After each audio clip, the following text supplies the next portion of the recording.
You straight up cuckooed that dude, bro. Oh my God. You've got all your Charger gear on because I look good. I got big energy every day. Let's go! And he is dicked.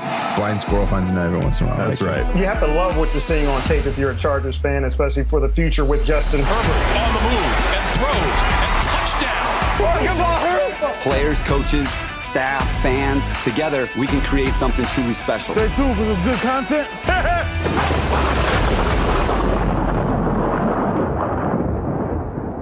Welcome back, everybody, to the Charger Chat. I'm your co-host, Wolldog, sitting with my buddies, Kev, Hug, and Duggan. Howdy, partners. Hello, sir. And Kyle, the coach, Duggan. Some bitch Paul monkey nuts. What is that from? Gold member. It's just That's right. me and Tyler were joking about it this weekend at the wedding, and I just just started cracking up thinking about it. Awesome. Oh, some bitch Paul monkey nuts. And I just want to shout out real quick. Our baby sister Haley got married to Brad. She's no longer a baby. Brad, she is 26 years old. She's my baby sister, but she is no longer a Duggan. She's a Klein, and we're happy for them. And congratulations, guys. Congratulations. Absolutely. Well, folks, we've got a great episode for you today. You guys have been very vocal in Ask Boltfam. Some big news hit this week that didn't necessarily go our way. Y'all know what we're talking about. Didn't tickle any of our fancies. Nope. It was a concussive blast. It was what it was. Yeah, it was unfortunate. I'm looking forward to the Craig experience this week because I know that's going to come hot and heavy. Oh, yeah. For sure. But before we get to any of that, one of us decided to make a movie during the pandemic, and it wasn't me and it wasn't Coach.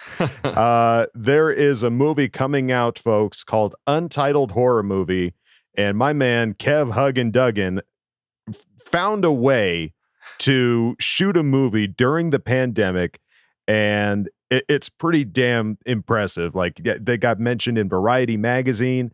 I saw the behind the scenes of this. I haven't seen the movie myself yet. I'm really excited to, but I saw the behind the scenes and the amount of effort that went into trying to shoot a movie during a pandemic. Everybody's staying at home, locked in, and still finding a way to be creative and make a movie is crazy. What can you tell us about it?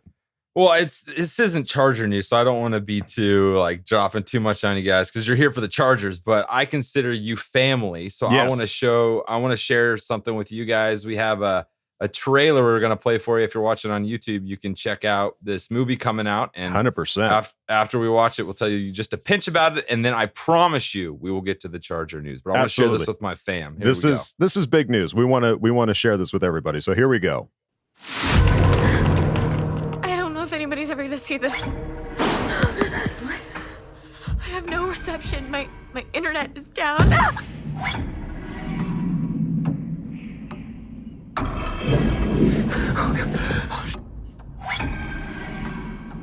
I can open any of the windows or the doors to outside. I think the thing is trying to kill me.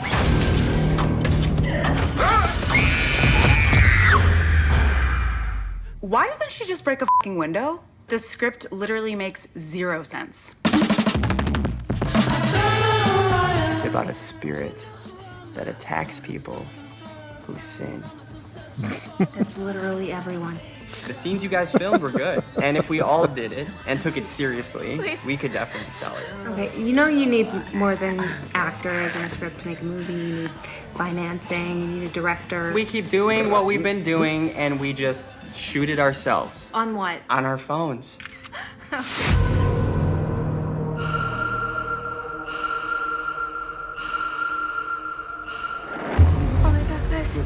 I didn't film that. No, you're stuffing it out of the house. I didn't film that. We need to call the cops right now. Whoever did that could still be in your house. What? Why would you say that to her? 911, Chrissy, now. Max, this isn't funny anymore. If you were actually there and you actually shot it... Why would I tell her to call the cops? I'm not kidding.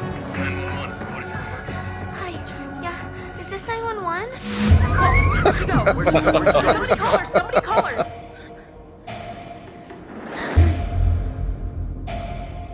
Are you guys all in on this together? Is this off camera? No. Okay, shit. Oh, shit. have a name yet? Oh, yeah. I was thinking The Reckoning. No. No. Why? I don't like it. All around? No. I don't like it. Feels very meta. It's just weird. Well, there she blows. Dude. I don't really know how to work this. How do I hang up? Holy cow, dude. That's So awesome. we got a movie. It's coming out. There's like a digital premiere, virtual premiere online on Saturday, June 12th. So if you guys want to check it out, I'd love for you guys to see it. You can go to untitledhorror.com and you can get tickets, or it's available on Apple and Spotify. You can pre-order it now. It's all on there. So oh wow, cool. I hate to. I feel so bad shamelessly plugging this, but I just wanted to share it with all my fans. We're shamelessly so. everything here on this podcast. Yeah, come on. We have no shame. Kevin, what would you do for the movie? I was the director of photography, and I was an associate producer. So, so you filmed this whole thing in your house, but did you get one of your own like director chairs to sit in while you did it? No, I was sitting exactly pretty much. I was in my podcast studio preparing shooting a movie. So that's how it all. That's how it all went down. I don't buy it. You had to do that. I don't buy it. I don't buy it. Yeah, dude, that's so crazy that you were able to do this all remotely, and it looks awesome. Like I am so ready for this.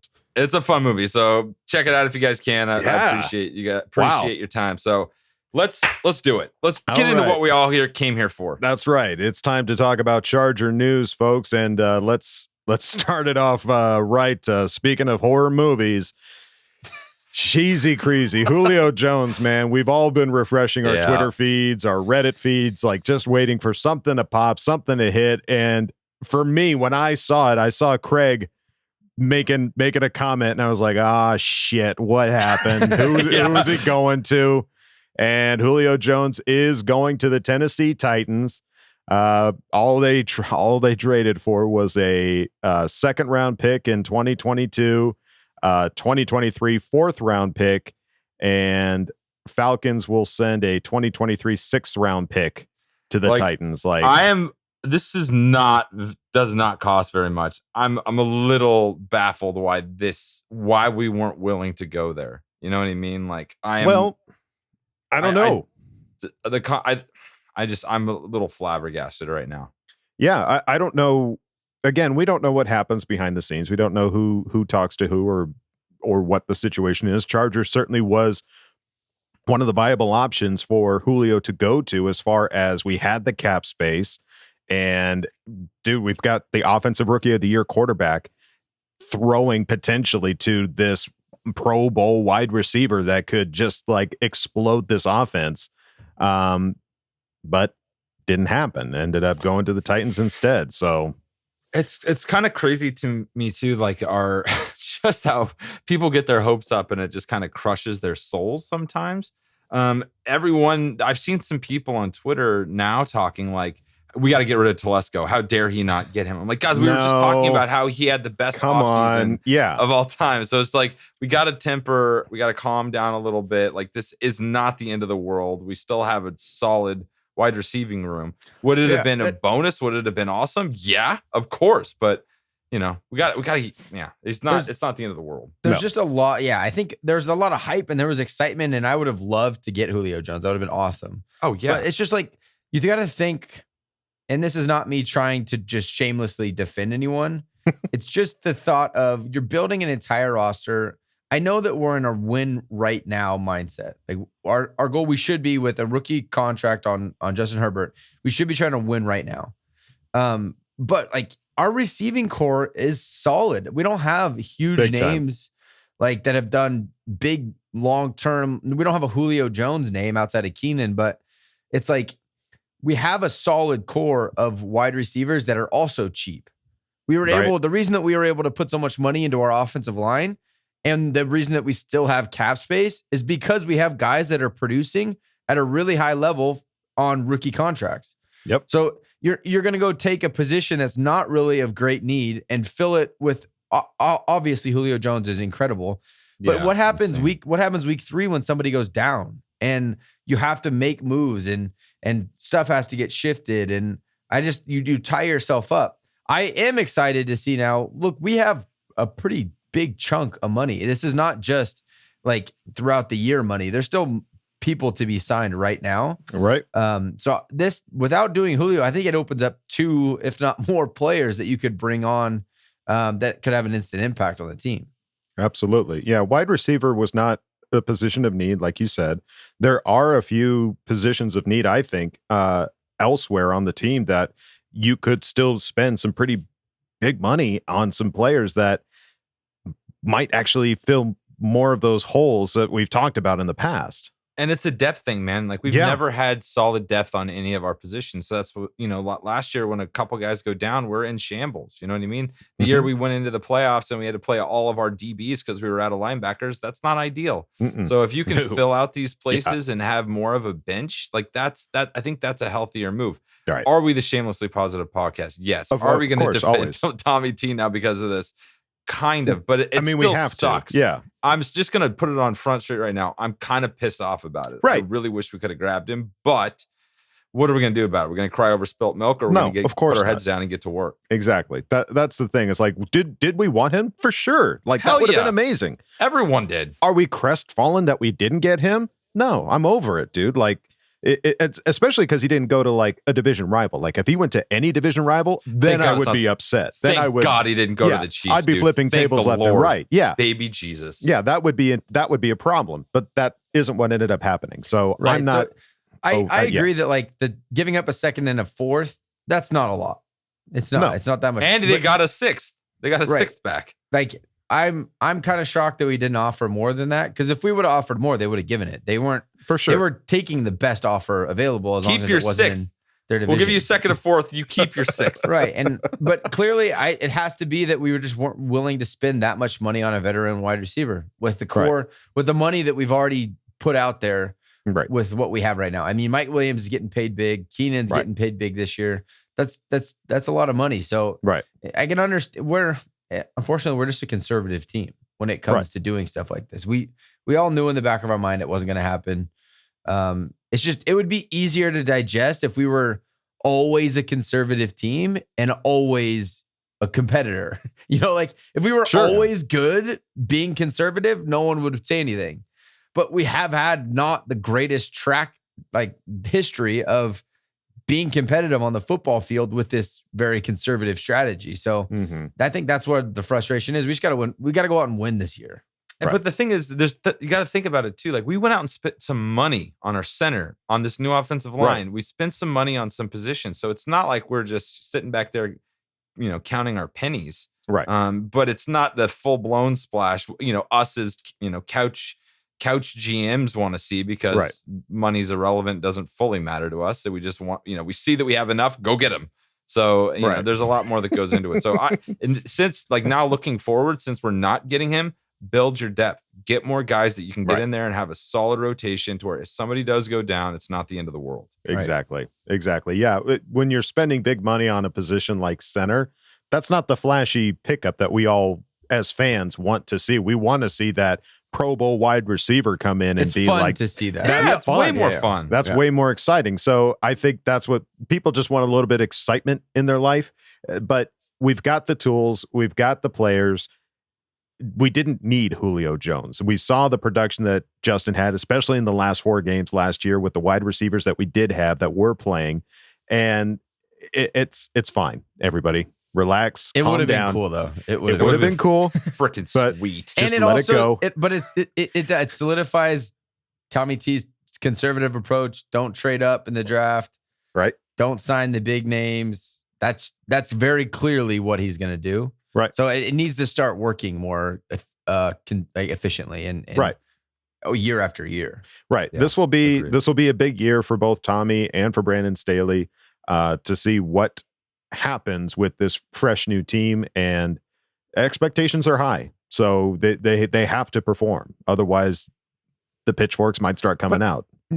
I agree, but that mindset is true of any organization, any team every year. Yeah. It's like you have to win or else you get fired. Right. So it's like, yeah, you've been here long enough and we've gone through several coaches and you've gotten a good shake of this thing. Let's go win some freaking football games. Exactly.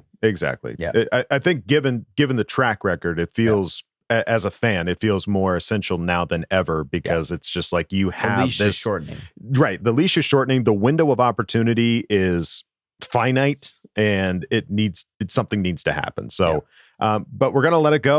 It's fine. Julio Jones, have fun in Tennessee. All right. So looking at Chargers specifically, OTAs were in full swing this last week. It ends June 10th with mandatory mini camp starting on June 15th. So that's just right around the corner. We got to hear from the coaches this week, and here are some of the sound bites. Joe Lombardi was talking about Justin's development. He's able to learn quickly and apply things quickly. He's done it over and over again. We're throwing a lot at him right now, not even so much offensively, but all of the looks that he's getting defensively. So, which is great. I mean, this is going to be completely different than what it was last year as far as him getting those first team reps and really working with the players that he's going to be working with out there on the field, right? Right. Yeah. And it's a great point. Like, obviously he's going to learn everything quickly. We know that's what he does. He's fully capable of that. He started week 2 without an off season. So he's capable of picking things up. It's just cool to see like the idea that he's going to see so much new, different stuff on the defensive side of the ball in practice. Exactly. Against Gus, you're going to see cover 3 and you're going to see a little bit of man here and there. That's true. Yeah. You know, so now even in practice, he's going to see more exotic things, and Staley's going to switch things up and he's going to get different looks to be hopefully more prepared for game time when he sees all those other defenses. Big time. That's an excellent point. Joe Lombardi also said it's been a fast 4 days of practice, but every day I think that we all get a little bit better. You definitely see that intelligence, that instinctiveness, and that work ethic. That is going to lead a guy like that to be successful in some difficult circumstances. It's exciting to see, this just, I'm hearing it now. Like we're hearing a new coach talk about him because we haven't heard much from Lombardi. So just hearing things we all know in our minds, in our hearts, in our souls for Justin Herbert. It's good to hear these coaches talk about him the way we want them to talk about him. So it's not a lot of time. They've only been on the field like 4 or 5 days, but I'm glad that they're already seeing positive signs and positive things come from him. Absolutely. Yeah. Like a guy that coached Drew Brees with arguably the best work ethic in the league. Yeah. Saying this guy has some of that stuff. It's pretty cool. Yeah, it's huge. We need that. We need that going forward. And then they also talked to Ronaldo Hill, and he was talking about Asante Samuel Jr. When you know his background, you know he's been brought up the right way. He's been coached very well, whether that's been at high school or at the collegiate level. He's eager to learn. He's always in secondary coach Derek Ansley's hair, and he's asking the right questions. So we all kind of had that expectation of Asante going into this. I mean, we all wanted him, and we were shocked that he was able to land to us in that second round. So to see that it's paying off in those OTAs and just how sharp of a kid that he is, that's excellent. That's what we want to hear. He also went on to say he's an instinctive guy. I think he understands matchups. I think he's going to excel because we're going to allow him to see in this scheme, but he's everything you want from a guy stepping in from day one. All right. I have a question. Huge. I have a question. When you hear instinctive guy, what does that make you think? What does that mean? He can play fast. When he's on the field, he just knows where to be. Yeah. He knows the right places to be. I know. Go ahead, boy. I was just going to say, it feels, if there's any kind of transition from a college to a professional level, and if they've seen something from other players where it's like they're not quite adapting to that, either the speed or the fierceness of the play, or just picking up the plays or the vocabulary itself. If somebody is instinctual, then they're just like, oh yeah, like I know what to do here. Like you don't need to like explain it to me. I can just go out there and do. Yeah. I this might be a different, model car, but I've driven this before. So I know what I'm doing. Yeah. It's weird. I've been thinking about it because as a coach, you see guys that you call instinctive. They just find a way to get to the ball. They find a way to make a big play. They're just always in the right spot. And I think for me, what I'm starting to come to see is I think instinctive means aggressive. Like you're willing to take chances. You've done enough, you've worked enough, you've played football long enough that stuff starts to, you can just start to like feel plays and see where things are going without having to A, B, C, D. Okay, now I can go here. It's more of like a feel thing, but I think it also means an aggressive player. So he's going to take a lot of chances, which should result in big plays. But this cool, like these two quotes together. One, he's been coached well enough. He's got technique. He's got understanding, but he's also extremely instinctive. And I think that's Derwin James, extremely instinctive. Also, he has all those other awesome tools, but he's extremely instinctive. So yeah, it's gonna be really cool to watch. I was just interested. I hear that a lot. Like you hear instinctive player, and I don't know what people think when they hear that. I'd be interested to hear what you guys listening in the comments. What do you think it means to be an instinctive player? Yeah, I think it's good conversation. I mean, because we don't have too much else to talk about right now, especially with Julio not making the team. So let's focus on what we do have and, what could potentially happen. And yeah, let's talk about some of this vocabulary about what we perceive instinctive to be. So great quotes about Asante Samuel Jr. And then we looked over to special teams, which we don't do very often, but because we've got a new coordinator over there, we might as well see what's going on their side. And Chris Hayre tweeted out a quote, and it's a fabulous quote from Derius Swinton. He said, if you come to me with a question, make sure you're not just bringing me an apple. So what does that mean? I love it. I think it means that you're not just coming just to be teacher's pet. Like what he kind of said in that press conference is like, he's like, come with me. Like, I'm giving you all this material. Go study it. If there's something not in this material that you have a question about, come ask me a question. Don't just come ask me some random question about something you can look up. Like, I love this guy. Yeah. The way his interview, the way he talks, like, I'm excited. I want to go play special teams for him. I don't. Special teams sucks. No, special teams sucks, dude. You just run as fast as you can into another man all game long. Sign me up. No, I'll do that. Idiot. You're such a liar. I was a long snapper. That was awesome. No one hits you. It's easy. They're not allowed to hit you. I thought you said, yeah, I know. So I'll snap it and I'll go running out and hit some people. Sign me up. I like this comment because there's a lot of times as a coach, there's these certain players on a team. They'll come up to you and ask a question they already know the answer to, and they're just asking it to sound like they're like studying or they want to get better. But you're like, dude, shut up. Like, if you know it, then good. Go do it. If there's something that I didn't coach you and you come to me with that question, perfect. Let's talk about it. And that, to me, it's like, wow, this kid really, he likes football. He wants to play. He wants to get better. That's cool to hear that from an NFL guy, that there might be some kiss asses still in the NFL. Yeah. Well, just make it seem like it's a good point. Like, it's making it seem like you're paying attention. And there's kiss asses in the workforce too. Any office you go to, a guy asks a question, everyone rolls their eyes. You're like, dude, everyone knows the answer to that. Shut up. Let's get this meeting over with. Right.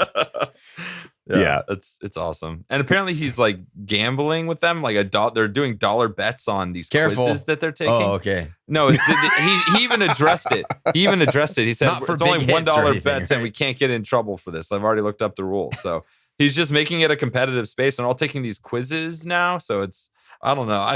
That's fun. It's very different than what I'm sure they've done in the past. I think that's good to hear because, I mean, as fans, we don't know necessarily how they train or what they go through as far as learning the new schemes or the new plays or anything like that.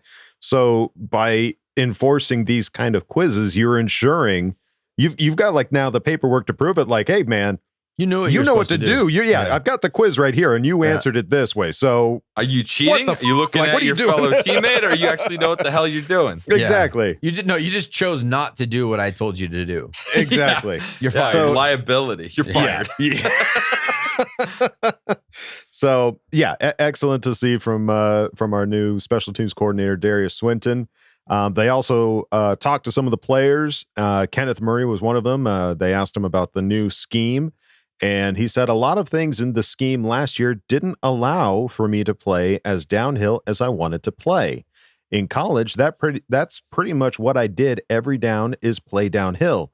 So to hear somebody come in and say they want me to play downhill, that's kind of like music to my ears. Playing downhill, blitzing a lot more, being aggressive. So that's what I'm excited about. Everything we've talked about has been validated with this comment. Like, we all knew that he was coming in and Gus was putting him in a place that wasn't his. It wasn't something he was like instinctually able to do. So the fact that we're going to allow him to do that, he could be insane this year. He was great last year, right? Playing out of position in a kind of aggressive style that he wasn't playing in college. So I'm excited to see what he's going to do this year. I'm pumped, and yeah, I'm excited. And I'm also excited to play the Raiders because we might get to play Gus Bradley now. Yeah. We'll have his number for sure. Herbert's going to throw for like 600 yards. Oh, easy. You just ding, ding, ding, ding. Doesn't mean you're going to score a lot of points because that's the Chargers defense too, is you let them get down into the red zone and hopefully stop them. But he's going to throw for like 600, which is sweet. Yeah, dope. Right. It's exciting to see because Kenneth Murray went off last year. I think he had the most tackles on the team last year. Yeah. And so now that he's getting into a more comfortable position, or at least allowed to play in a way that he is more comfortable or more familiar with. Well, it's also this idea of him playing down. Sorry to interrupt. Playing downhill and aggressive. He made a lot of tackles, but you never really noticed. You know what I mean? Like when you're watching the game, he's making a tackle and you're like, okay, sweet. Like you don't even notice who made the tackle. Whereas when Perriman made a tackle, like, oh damn, that was Denzel. That was huge. You know, like that's when oh shit.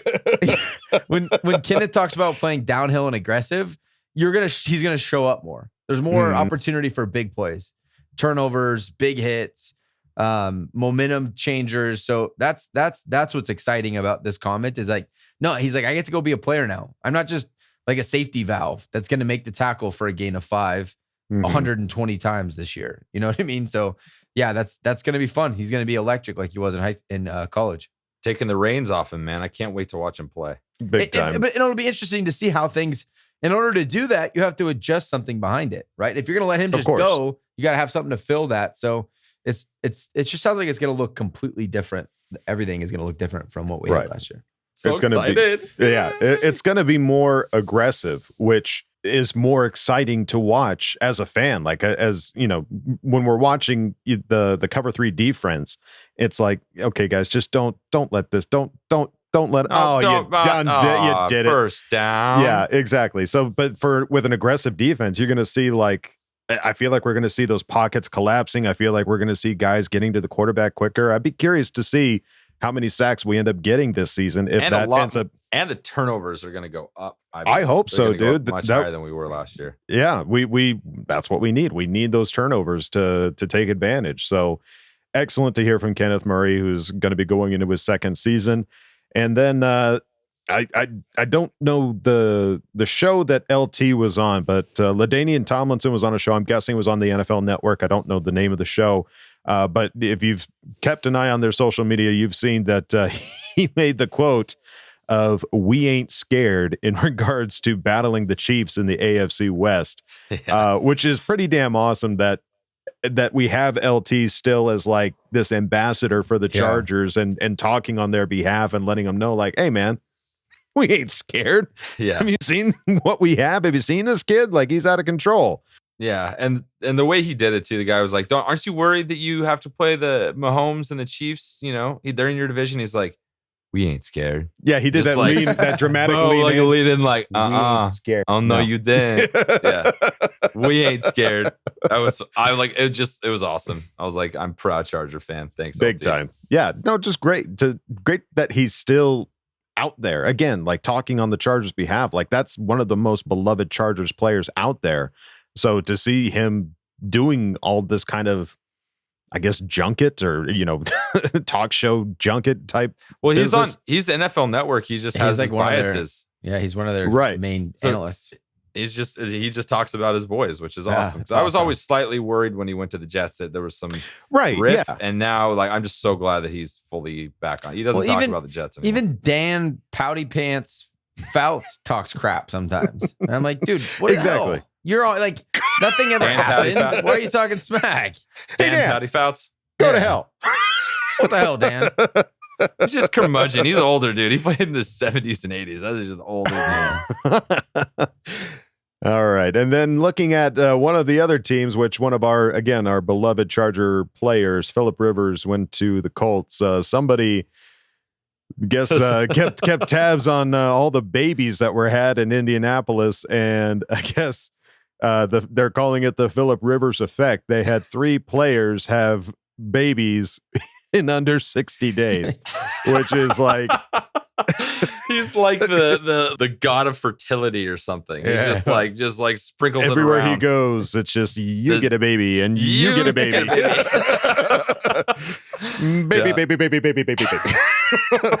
I saw that on Reddit. I was like, oh god, we got to share this. But it was really funny. It was Joey Lopez 20 posted that, so I just want to give a shout out. I'm not sure if he listens, but yeah, that was funny, dude. That was hilarious. And it looks like it was Colts militia that might have put the photo together, but it's great. And then anybody else that has been keeping an eye on social media, there is a editor, filmmaker, if you will, Kiwi filmmaker at Kiwi_filmmaker, who put together this hype video, man. He did one last year, and it was just like, I watched that at least like 20, 30 times because it's just like, oh man, it gets you so freaking pumped up.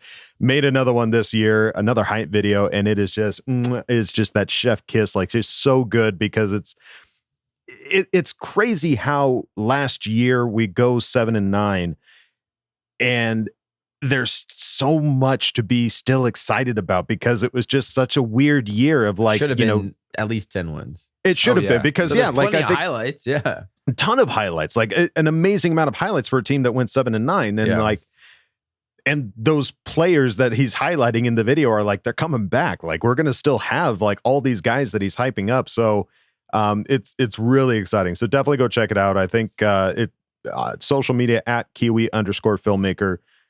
Awesome video. If you want to get hyped up even more, check it out. All right, folks. Well, now it's time to look on over to Coach's Corner. Great moments are born from great opportunity. All comes down to today. You take this helmet and you put it right in his numbers, okay? I want to see nothing but snot bubbles in his nose. A lot of people want to blame coaches for a lot of things. Nobody puts coaches in his corner. And we shut them down because we can. It's because I believed in you. And I wish I could say something that was classy and inspirational, but that just wouldn't be our style. Let's do it. All right. Well, for Coach's Corner this week, we've reached into the bag of questions, and I've pulled out one from YouTube. Chris M., congratulations. Your question is going to be the one. Yeah, round of applause for Chris M. Poor Chris. His moment, his five minutes of glory right there here. There were a couple this week that actually asked specifically, and for you guys are learning. You're getting it. A golden ticket. It's usually just the one person that asks something directly to me. They get on. And they're just, they win by default. So, okay. Well, congratulations, Chris M. Coach is going to take a look at your question and break it down a little bit more. And your question goes a little something like this. Crikey! Hey, Coach, thinking back on the Phillip Rivers years, I remember him having a lot of success running a no-huddle offense. I always thought this was a great strategy, and I'm wondering why more teams do not use it. All right. But what are you going to do with your thumb? I'm going to jam it right up his butthole. It's not over until you jam something in a butthole, Adam. Fact. I was trying to keep it moderately classy for Coach's Corner. Don't you dare. That is not how we roll. Do it. No. All right. Don't do it. No huddle offense. Well, we saw it a lot with Phillip Rivers because that's just who Phillip Rivers is. He was able to make those kind of decisions on the field. Justin Herbert, it was like brand spanking new rookie that just got thrown into the mix. Probably wasn't comfortable enough or something like that. But what is something that you took a look at there, Coach? Yeah, so I just wrote down some of the pros and cons of running a no huddle. Obviously, some of the pros, it keeps the defense that you're going to face very vanilla. So normally, right, we've talked about the NFL is all about matchups.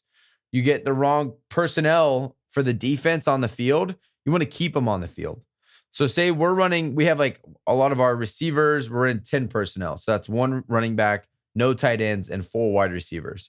If we get into that personnel and they don't have their nickel or dime in, they just have their base defense, we have way more receivers than they can cover matchup wise. They can bump out a linebacker or bring down a safety, but it's still going to be an advantage to us. So what you can do a lot of the time, and this is probably what Phil did a lot, he would see a personnel matchup that they liked. They like say we got a certain grouping on and they didn't account for it fast enough. You just go no huddle and they can't make a substitution. Because as soon as they try to make a sub, you snap the ball quick and you get a delay game. So if you get the right personnel grouping on that you like you love your matchups, you just go no huddle. Even if you get to the line quick and then look over and get a play called, they can't sub on and off the field. So you can keep the matchup that you really like. It keeps the defense very vanilla too, because how are you going to get play calls in? If we're up there and we're screaming, you don't know when we're going to snap the ball, the defense can't look over to coach or be in the headset and get a call broken out as fast because they're at the mercy of the offense. So they're probably going to have a defense and they're just going to run that. Or they have little tiny tweaks and another thing is they have to plan for it ahead of time, right? So there's a lot of things that it's not just hey, run no huddle because you have a good quarterback. There's a lot of things that come into play. Another pro is it's quick. You can get a lot of plays in, right? If you have 60 minutes to play, and if you're getting an offensive playoff every 20 seconds instead of every 30 seconds, or you get on one off every 12 seconds instead of every 20 seconds, you're running almost twice as many plays in a game. So you can get a lot more plays in, which is the potential to score more.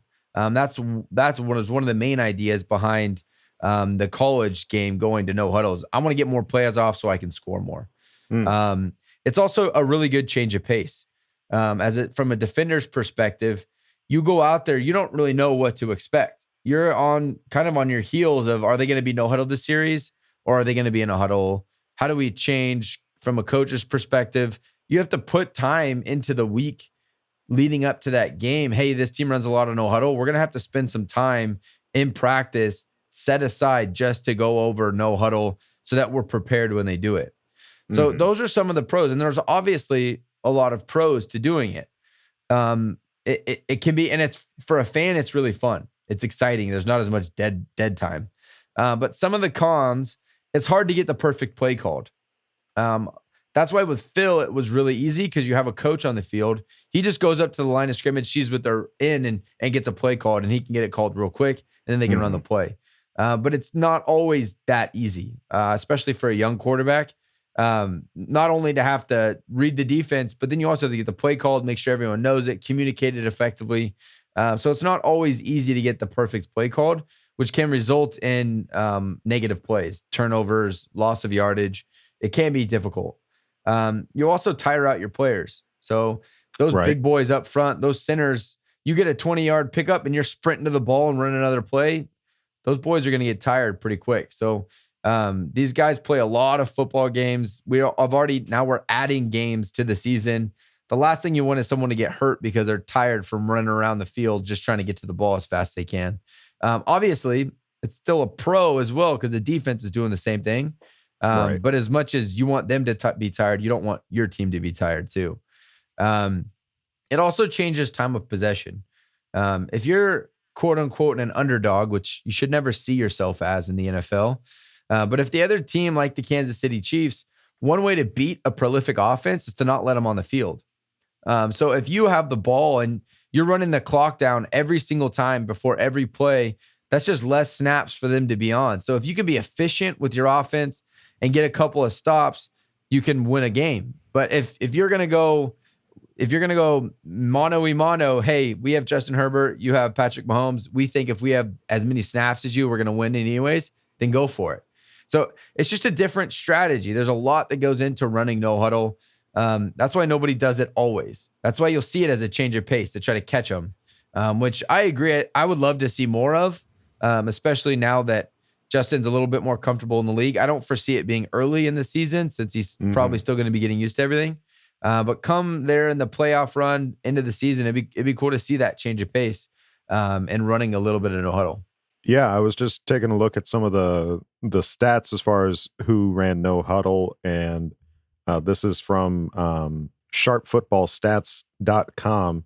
The team that ran, it looks like the most no huddle offense was Arizona at 400 and something plays, but as far as their huddled offense was like 6 something. So for the most no huddle. They have the most. They had almost 50%. Yeah. They brought in Cliff Kingsbury, and that's what that guy does. And that's Kyler Murray. That's very much him to a T. Right. So yeah, you got, and that's the other thing, as a coach, you have to be comfortable doing it. Right. To get plays in that quick, it's not always easy and comfortable thing to do. So you have to be confident in being able to do that. That's why you have those goofy signs on college sidelines. It's like the goofy cartoons and shit, so you can get the plan. Yeah. Right. All right. We're running Yellow Beaver, guys. Yellow Beaver coming in hot.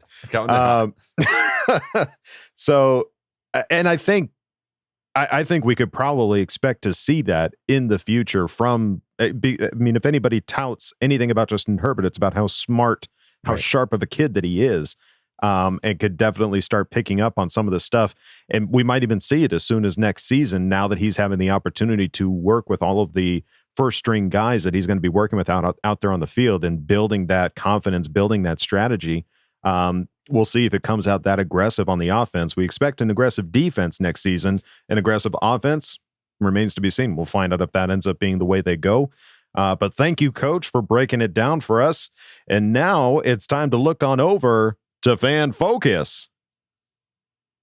All right, guys, we have another Fan Focus today, and we are really pumped to invite Mark Busnelli from Denver. What is going on, Mark? What is going on, my Bolt brother from another mother? How are you doing? I'm good, man. I'm good. I'm so pumped to have you, and it's so nice to meet you. So you know the drill. You know the drill, man. How did you become a Charger fan? Well, I moved up to California when I was 2 with my dad, and he ended up finding the love of his life, and we ended up having a bunch of kids there.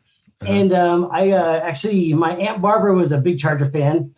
And in 1987-ish, I know that ages me, makes me sound really old, but we used to go to the, I don't know if you remember, they used to have the training camps and practices at the UC in La Jolla, I think it was. Yeah. And so I actually went there with my Aunt Barbara, and she, we went to the practices and stuff like that. I got to meet some of the players. I met Al Saunders, the coach at the time, 87. And I actually met a couple of the players too. One player, Mom actually sent me a card.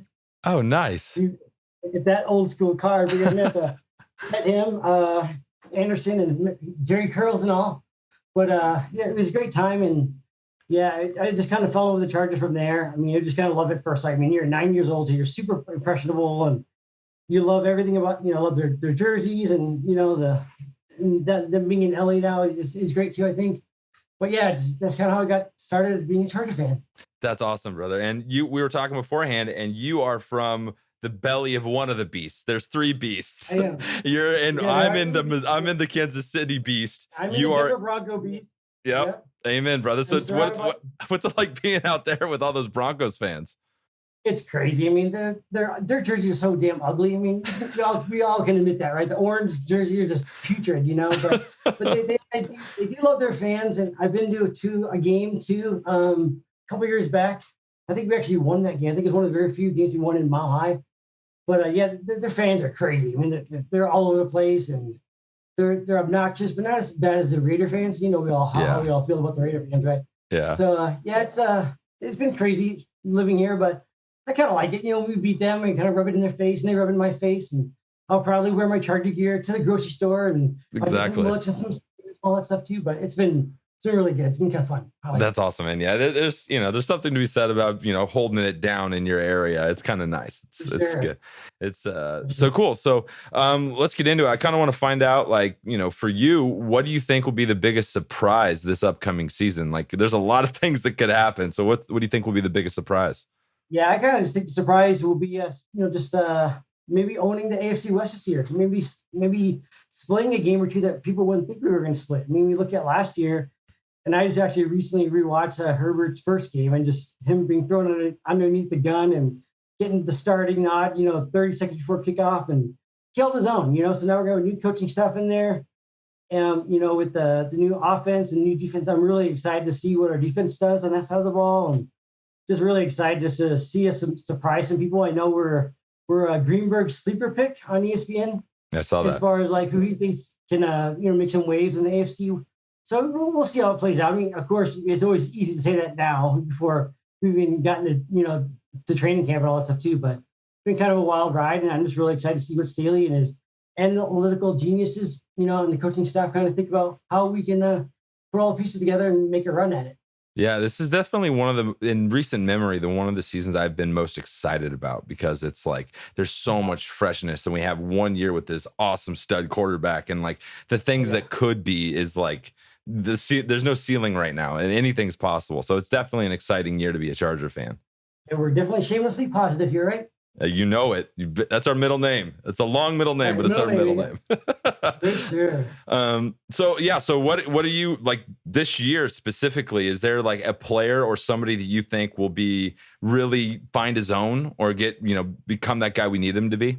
Yeah, I'm really excited about Tillery. I mean, I really am. I mean, I wasn't really thrilled about him picking him up a couple of years ago in the draft, but when we look at what he's done with Leonard Floyd, Staley, that is, with Leonard Floyd, and Chinu also is another popular pick, but Jerry Tillery, I think, has the makeup and the skill set to really wreak havoc. And I think problem with Gus Bradley was that we didn't really get our players put in a good position. We were just playing cover 3. Everyone knew what we were running every freaking third down. And so it's going to be nice, like having a mad scientist behind the curtain, so to speak, and pushing the right buttons and pulling the right triggers. And hopefully that resonates into like having a really successful season this year.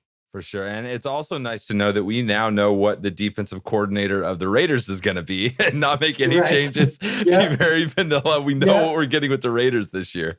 Exactly. So that'll be really exciting too. The division game should be hopefully swing more heavily in our favor, versus the last couple of years. So.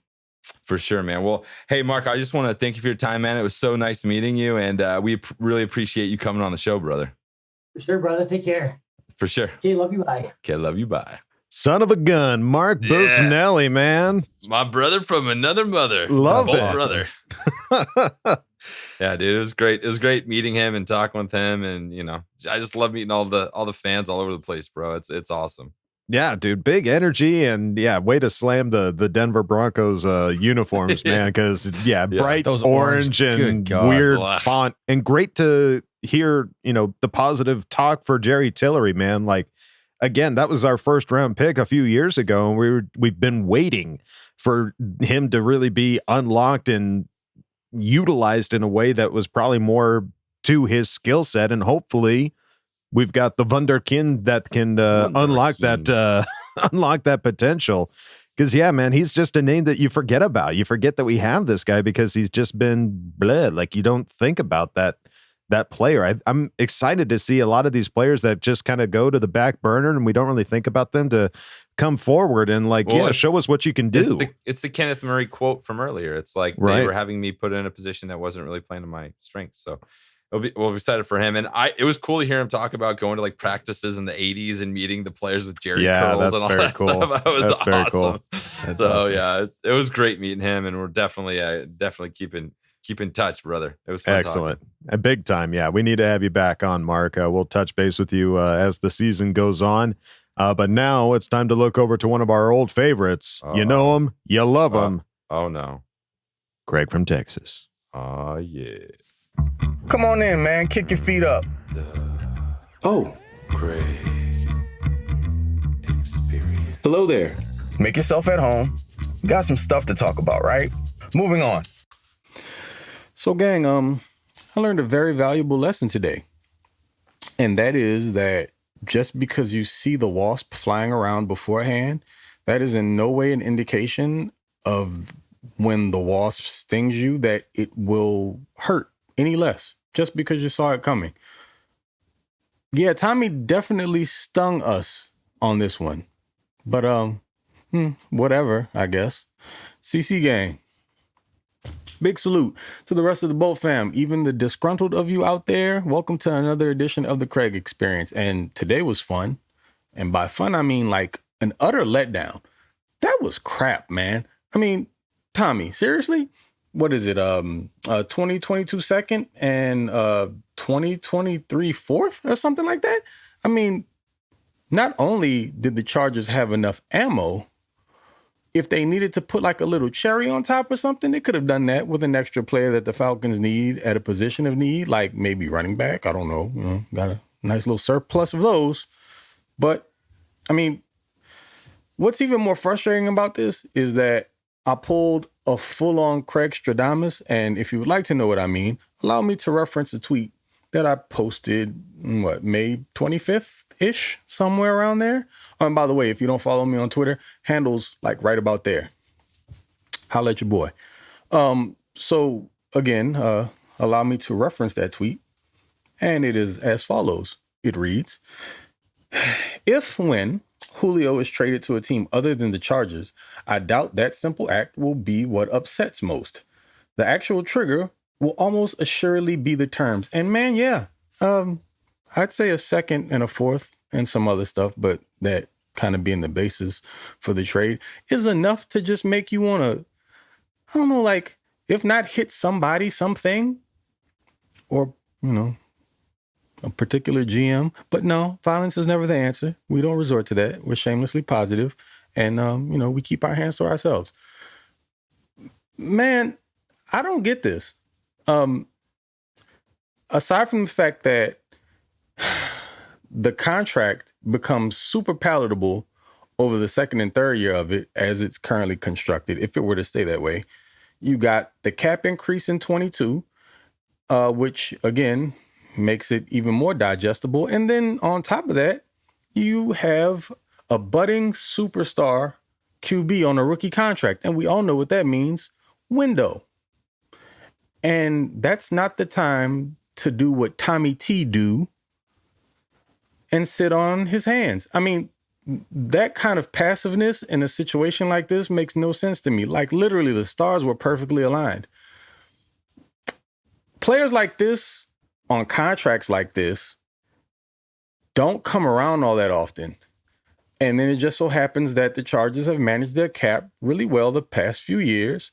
But again, I guess, if you were banking on Tom Telesco making this sort of move and you've been a Chargers fan for any real period of time, especially during this regime, you know that this isn't a Tommy T move.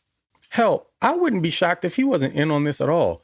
But that also makes it all the more frustrating because it was definitely within their reach. And you know what? I get it.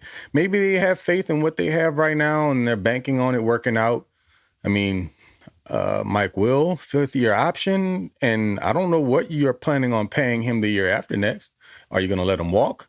You're not going to pay him $20 million per. And I know some of you out there looking at this as like an opportunity to go after Devontae Adams. That's $20 million per. I'm not sure that the Chargers want to tie up that kind of coin into the wide receiver position. But, again, there was ample opportunity there, and we don't know how all this stuff works on the back channels. I mean, Chargers may have offered something, the Titans turned it down. I don't know. I mean, can't begin to guess. But all I know is this seemed like it was something that should have been done. And I really hope that we don't find out that Telesco didn't at least give it a shot. That would be super upsetting. So I guess in the grand scheme of things here, what are we talking about? Since we're shamelessly positive, the wide receiver position on paper looks good. I mean, got Josh Palmer coming in, and by all indications, just from what I've seen, and if you've studied him at all here in the last month or so plus, you're probably, on the side that I am, that he's going to be a much better pro player than he was in college. He'll actually have a, quarterback that can deliver the ball to him consistently, and he seems to have all the skills to get the job done. So hopefully he develops this year, and he shows out. Hopefully Mike Will stays in one piece and doesn't have to play beat up, and, slay gon' slay. So I think we're in good hands. I mean, on top of that, you've got the additional new tight end talent. Austin Eckler's probably going to be deployed similarly to the way Alvin Kamara is in New Orleans, with Joe Lombardi now being on board. And Shane Day is going to bring in that stretch San Francisco scheme. So a lot to look forward to. So trying to find the bright side here. As you guys see, I'm struggling. This is very, very disappointing nonetheless. Anywho, magic question here is, in the event that the Chargers don't have a great season and they finish like middle of the pack, something like that, end up like not making the playoffs or something, how pissed are you guys with Tom Telesco? Fellas, let me know what you think. If that ends up being the case at the end of the season, how are you feeling about him then? Do you still want him around? The guy's been through 3 coaching regimes. And we've seen the results. They've varied. He's had some draft picks kind of sort of fall in his lap. He's reached on a few that haven't panned out. Some are pending. So everybody kind of feels how they feel about him. He had a really, really good offseason, specifically in the draft this year, by being patient and sitting on his hands again. So whatever that's worth. And in free agency, he did an awesome job. Reconstruct that entire offensive line. So, I mean, he's been granted a lot of grace here. He's kind of the common denominator. Everybody else is gone. So, again, let me know how you feel about what happens or how you feel about him not making this move. If we get to the end of the season and it seems that all we needed was just that one additional piece to help push us over the top, and it was kind of right there within reach. And he just sat there at the plate and allowed it to go right through the strike zone without taking a cut at it. Anyway, shamelessly positive, remember? Yeah, right? All right. Keep that in mind, Craig. Anywho, as always, Bolt gang or don't bang. Okay, love you. Bye. 1, 2, 3. Always look on the bright side of life. Dude, you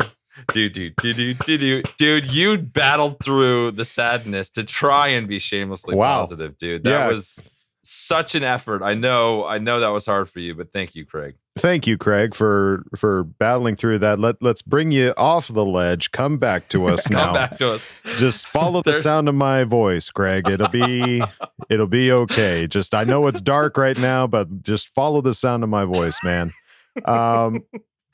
Thank you. He was sitting in like a sadness quicksand, just like pulling. He really him down. was, dude. Craig, I felt all of that, every bit of emotion you were processing there, and it's gonna be okay, dude. I promise. Sucks. Let's give him the credit. I don't even think it sucks. I don't even think it sucks. It just I think it does. What it is. Sucks. I think it sucks. I think it sucks that we You didn't. think it sucks right now? Who sucks? Who's sucking You what? suck. I suck. You suck. We suck. We all suck for I suck. You guys suck like 400 times. I think it sucks. Suck. It sucks. It sucks right now. It's not going to suck when you're further down the line and you're looking back. I mean, the hindsight is always going to be 2020. No, but it could suck. It Say could we really missed the playoffs suck. by a game. Julio Jones. Whatever. It's hard to say. Like we would have done it with Julio, but it does suck when sometimes you are conservative over and over and over and over and over, and you kind of get the same results every year over and over and over. So I hear that. Like when I was listening to that whole experience, my emotions were going back and forth so hard. Right. Like listening to him talk, because I'm like, yeah, I that sucks. Yeah, you're right. That sucks. That really sucks. But I'm like, you don't know until it's too late. So his question of how, like, after the season's over, if we're still in this same spot of a 500 team, well, I guess you can't be 500, but you're around that 9-8, around that, 9. yeah. What's the leash like for Tommy T? And like, we're shamelessly positive, so we're gonna say no, he's doing a good job, and we trust him. But that's what we said about Coach Lynn last year until things started to go the wrong way. Apart. Yeah, I think for like everyone's like mental health, I think it would be best if you don't watch any Tennessee Titan games and you don't watch any Julio. Don't draft Julio Jones him in highlights. your fantasy league. Don't do it. Stay away. You do not need that in your life. Only positive things. Just stay away. I think you got to look at the bigger picture, which you started to, Craig. I mean, you were looking at the other wide receivers that we have and how they performed last year with this offensive rookie quarterback. And looking at the stats, almost every single player was averaging 10 yards a reception. The only one that wasn't was Keenan Allen, but he had 100 receptions and had the most touchdowns of any wide receiver on the team. And it was only 9.92, so like almost 10 yards a catch. Everybody else, and he didn't play a lot of that season too. Right, he missed some games. Mike Williams averaging 15.75 yards. Tyron Johnson, 19.9 yards a reception. Like, but here's the thing: at the end of the day, Julio Jones is better than all those guys. All of them. And all you had to give up was a second and fourth. Here's what I'll say. That's what hurts. Yeah, that's what hurts. Julio Jones is proven to be better in that reception because he's been around the league as long as he has. these guys are still young. Tyron Johnson hasn't had that opportunity. Jalen Guyton hasn't had that opportunity. Well, I'd take a proven commodity over somebody that had a great 1 year. For sure. I'm not 100%. saying that. But you got to look at the entire picture. This is already a bloated wide receiver core that we have right now. Adding Julio Jones would obviously make it better. I'm not disagreeing with that in any way, shape, or form. But you've got guys that have at least proven with the 1 year offensive rookie of the year quarterback, Justin Herbert. And it's an entirely, I mean, they have made moves this offseason. You just picked up the best center in the league. This is like the one move that we missed out on that everyone was like, that should have happened. And so don't bring up the pitchforks because of one wide receiver that we didn't get, because it's not like we don't have wide receivers that are great on this team. You have Keenan Allen, who will potentially be like one of the best wide receivers this team has ever seen.